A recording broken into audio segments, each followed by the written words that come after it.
Sylhet international cricket stadium এখানেই মাঠে গড়ানোর কথা ছিল আজ। দিনের শুরুতে খেলা ছিল সিলেট টাইটান্স এবং চট্টগ্রাম রয়্যালসের, এবং শেষ খেলাটা ছিল রংপুর রাইডার্স এবং ঢাকা ক্যাপিটালসের। তবে সঙ্গত কারণেই আজকে কিন্তু খেলাটা মাঠে গড়ায়নি। বিএনপির চেয়ারপারসন এবং বাংলাদেশের 3 বারের সাবেক প্রধানমন্ত্রী বেগম খালেদা জিয়া পরলোক গমন করেছেন। ইন্না লিল্লাহি ওয়া ইন্না ইলাইহি রাজিউন। এবং তার মৃত্যুতে গোটা দেশ কিন্তু শোকের চাদরে একেবারে আচ্ছন্ন, এবং সেই কারণেই কিন্তু আজকের ম্যাচটা স্থগিত করা হয়েছিল, এবং এরপর থেকেই কিন্তু এটা রিশিডিউল করার জন্য কিন্তু মিটিং শুরু করেছিল বাংলাদেশ ক্রিকেট বোর্ড এবং বিপিএল গভর্নিং কাউন্সিল। তারা ফ্র্যাঞ্চাইজি মালিকগুলোর সঙ্গে, প্রোডাকশন হাউসের সঙ্গে, যারা স্টেক হোল্ডার আছেন তাদের সঙ্গে কিন্তু তারা আলোচনায় বসেছিলেন, এবং বেশ কিছু জিনিস কনসিডারেশনের মধ্যে ছিল, এবং তার মধ্যে একটা ছিল যে ব্রডকাস্টিং, যে প্রোডাকশন হাউস, সমস্ত কিছু যাদের একটা শিডিউল করা থাকে, সেখানে সিলেট থেকে চট্টগ্রাম নিয়ে যাওয়া, সেখানে আবার নতুন করে স্থাপন করা বেশ কিছু সময়ের প্রয়োজন। সেই কারণেই 31 ডিসেম্বর খালি ছিল সেই ম্যাচ, কোনো ম্যাচ ছিল না ওই দিনে। কিন্তু আগামীকালই কিন্তু আজকের যে 2 স্থগিত হওয়া ম্যাচ, সেই 2 ম্যাচ মাঠে গড়াবে। আগামীকাল বাদ জোহর কিন্তু বেগম খালেদা জিয়ার নামাজে জানাজা অনুষ্ঠিত হবে মানিক মিয়া এভিনিউতে, এবং তারপরেই কিন্তু বেলা 3টায় প্রথম খেলাটা মাঠে গড়াবে।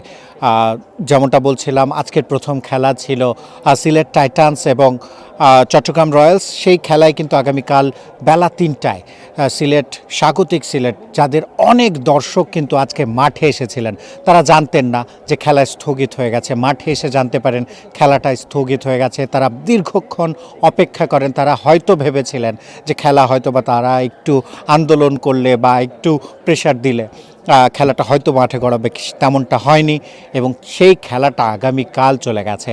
বেলা 3টায় শুরু হবার কথা, এখনও যদিও বিসিবি আনুষ্ঠানিকভাবে জানায়নি, তবে এমনটাই বিসিবি এবং বিপিএল গভর্নিং কাউন্সিল কিন্তু ফ্র্যাঞ্চাইজিগুলোকে জানিয়ে দিয়েছে। এবং দিনের পরবর্তী খেলা রাত 8টায় হয়তো বা মাঠে গড়াবে, সেটা রংপুর রাইডার্স এবং ঢাকা ক্যাপিটালস। 2 দলই কিন্তু জয় দিয়ে শুরু করেছে, এবং এই জয়ের ধারাটা তারা বজায় রাখতে চাইবে। যেমনটা বলছিলাম, শোকের চাদরে কিন্তু সবাই আছে, আচ্ছন্ন শোকের আবহ গোটা দেশ জুড়ে, এবং সেই শোকের মধ্যেই কিন্তু খেলাটা আজকে চালায়নি বাংলাদেশ ক্রিকেট বোর্ড। তারা খেলাটা স্থগিত করেছিল, এবং সেটা নতুন করে শিডিউল করা হয়েছে। যেমনটা আগের ভিডিওতে জানিয়েছিলাম যে প্রধান উপদেষ্টা প্রফেসর ডক্টর মোহাম্মদ ইউনুস তিনি ঘোষণা করেছেন 3 দিনের রাষ্ট্রীয় শোক। আগামীকাল সাধারণ ছুটিও ঘোষণা করেছেন। তার নামাজে জানাজা অনুষ্ঠিত হবে জোহরের নামাজের পর। তারপর কিন্তু খেলাটা মাঠে গড়াবে।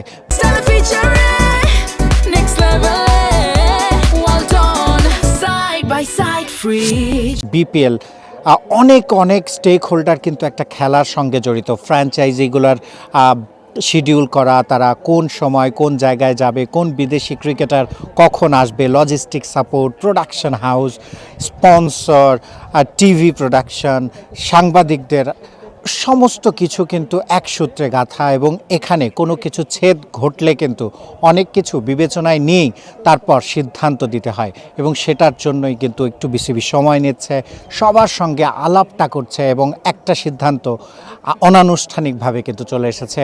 আজকের খেলা আগামীকাল মাঠে গড়াবে বেলা 3টায় প্রথম ম্যাচ, রাত 8টায় দ্বিতীয় ম্যাচ।